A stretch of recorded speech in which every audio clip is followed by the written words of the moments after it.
Hey everyone, welcome back. Pastor Patrick Walker. I'm in Genesis chapter 13. A lot of ground to cover. I love this chapter. There's so many good things. I wish I had access to some of the background information that we see back here. There's just so many details that are missing, but I want to share a couple thoughts. This is Genesis chapter 13. Actually, Genesis, I'm going to skip that. I'm going to go to Genesis 14. And in Genesis 14, we're introduced to four kings from the Babylon Fertile Crescent area.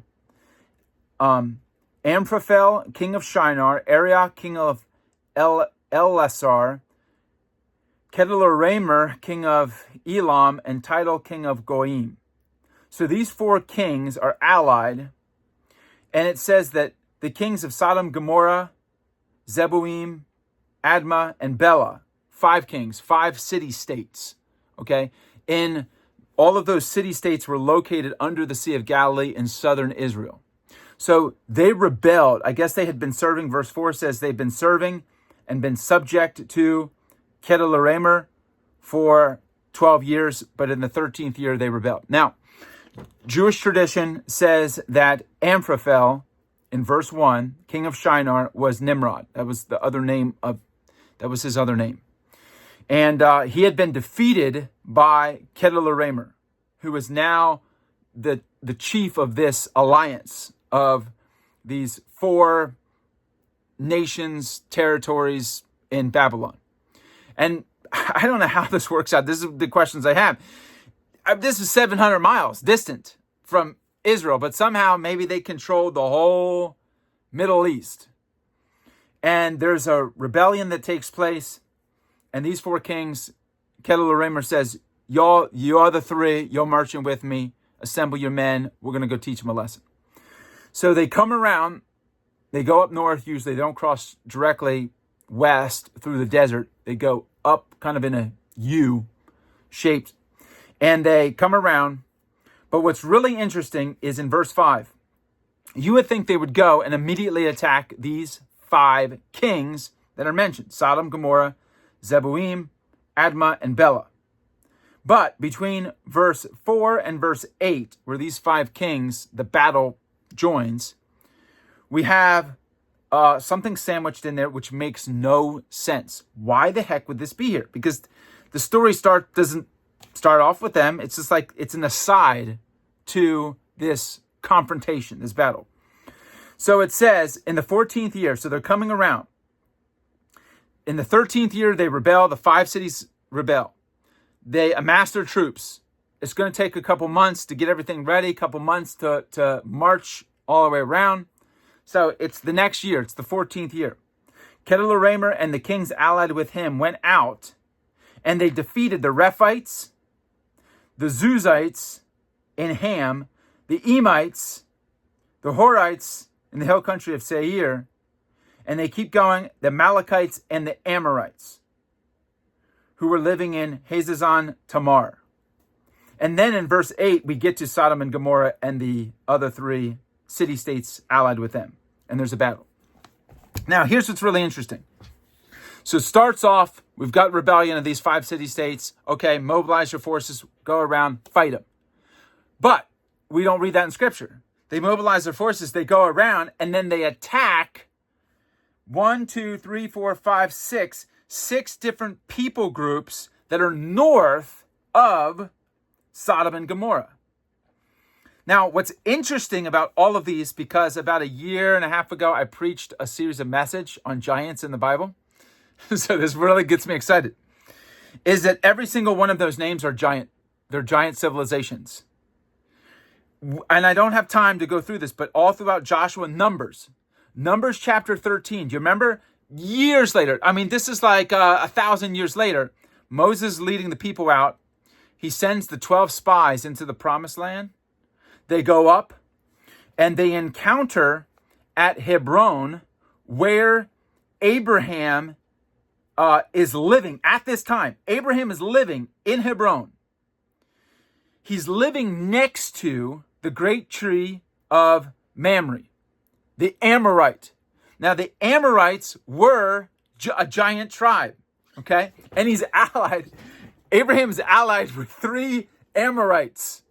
Now, we see here in verse 7 that one of the people groups that these kings attacked was the Amorites. And we know in Scripture, because Moses and Joshua record this, that when they went in Numbers 13, they encountered giants in the land.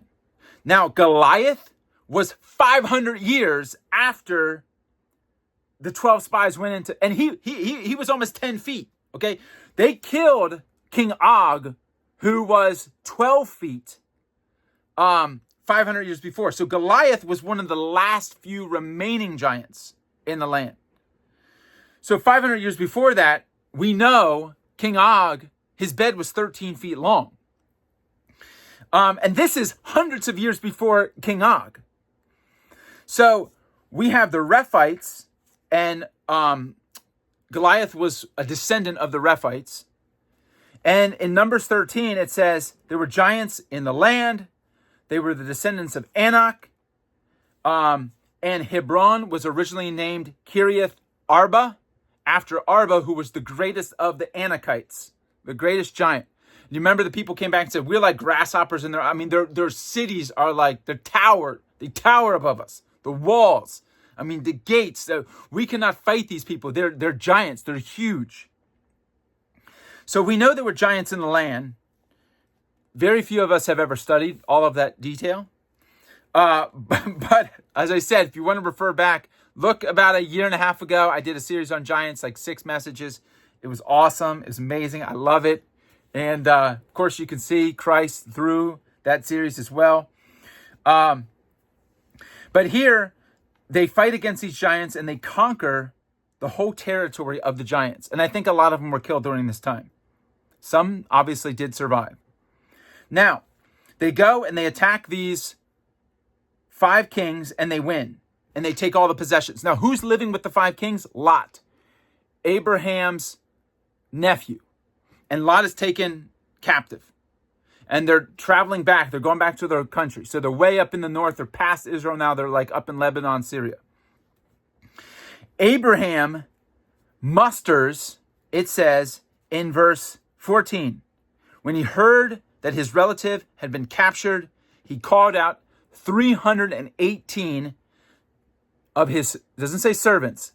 It calls out 318 of his trained men. Now, the context there is we got to do battle. We got to fight. So Abraham called out his servants, the men in his household. It was his servants, sheep herders, etc. But somehow Abraham had taught them the art of the sword. Okay, we don't think about Abraham knowing how they were trained men in fighting, and they went in pursuit. And they find them up near Damascus, and they attack at night. And they're able to have the Lord's with them. They're able to have a miraculous victory. They scatter the forces. It's a night attack. It's confusing. The Lord brings about this series of confusion. They're able to recover all the booty that was taken, including Lot and his household. They're coming back. And in verse 18, they encounter this individual called Melchizedek, king of Salem. Now, Salem is another word for Jerusalem, peace, the city of peace, Jerusalem. And that's right above Hebron, where Abraham was living. I think it might be, I'm going to guess, 10 miles, 15 miles north of where Abraham was living at that time. Now, the book of Jasher says that Melchizedek, this king of peace, it says he was priest of God Most High. Priest of God Most High. And that Abraham honored him by giving him a tithe of all that was recovered from these Babylonian kings. He tithed. And the New Testament says that someone who is greater doesn't tithe to someone who's lesser. So Abraham respected this individual, whoever this was, tithed to him. This is the first time we see it in Scripture. Melchizedek was kind of a type of Christ. If we look at the New Testament verses regarding this, there's a lot of mystery. I'm confident I know who it is. I mean, the oldest living person on the earth at this time was Shem. Shem was alive at this time. Shem is who trained Abram. So if Shem trained him, Shem walked with God.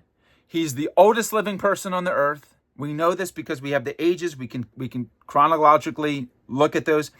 I believe that this was Shem. This would make sense. Abram knew him, tithed to him. He's priest of God Most High. He's been walking with God for hundreds of years.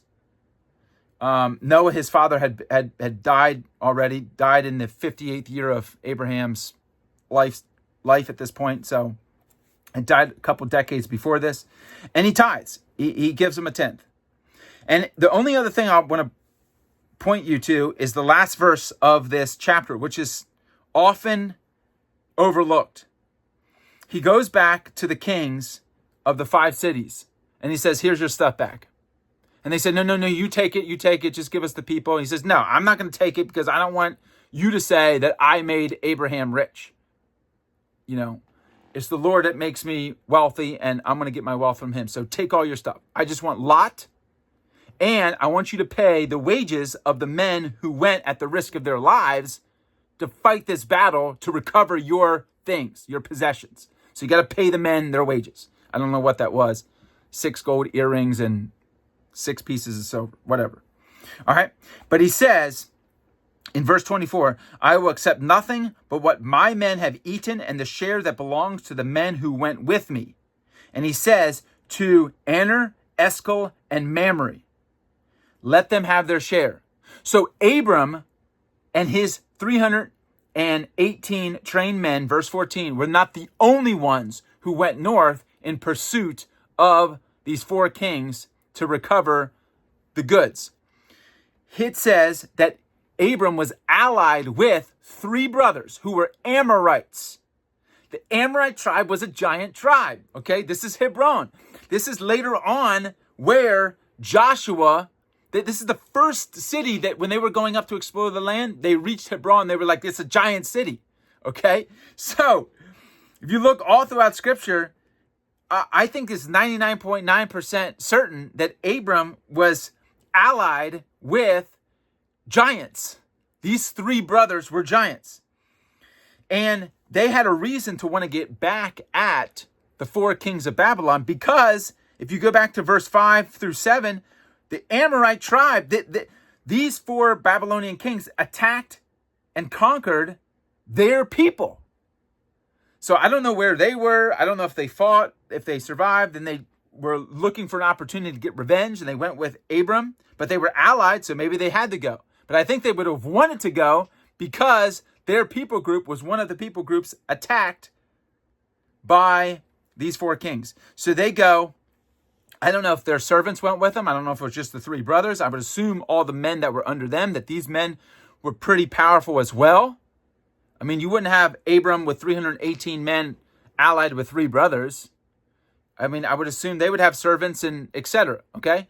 So you might have had a force of 500, 1,000 men that go after and pursue these 4 Babylonian kings. And of course, attacking at night with the confusion. They win the battle, they bring it back, etc. But anyway, so this was giant territory where Abram was living. He's allied with Amorites, which is one of the giant tribes. And we see all throughout chapter 14, mysteriously, these various giant tribes that are mentioned here pretty much for the first time before being mentioned later on, hundreds of years later, as the Israelites are trying to occupy the land. Very curious. Perhaps I can share, or you know what, I will say this. I think that one of Noah's son's wives was genetically impure and carried the gene, the Nephilim gene before the flood. Because she was genetically impure, that from her line, I believe that Noah and his 3 sons were pure, but one of their wives had to have been genetically impure from before the flood to carry that gene of the Nephilim, you know, the giants, the mighty men. Something when the angels and the human women, there was some sort of genetic perversion, she carried it. And so there was a line of human beings after the flood from which 1,000 years, 1,500 years later, Goliath came. It wasn't, I don't know if it was just recessive, wasn't maybe a dominant gene, but there were giants in the land. We know that. And all of them were eventually killed off. But here, a couple hundred years after the flood, there seems to be a large population of various giant tribes stemming back from, they had survived the flood, I think, through the bloodline of one of Noah's sons. Traditionally, I think it's Ham's wife, who had a corrupted seed, and through her, one of her sons had this genetic potential, okay? And that's where we see it. So that was a lot. 15 minutes, long devotional, chapter 14. Wanted to get all that out there. Until next time, God bless.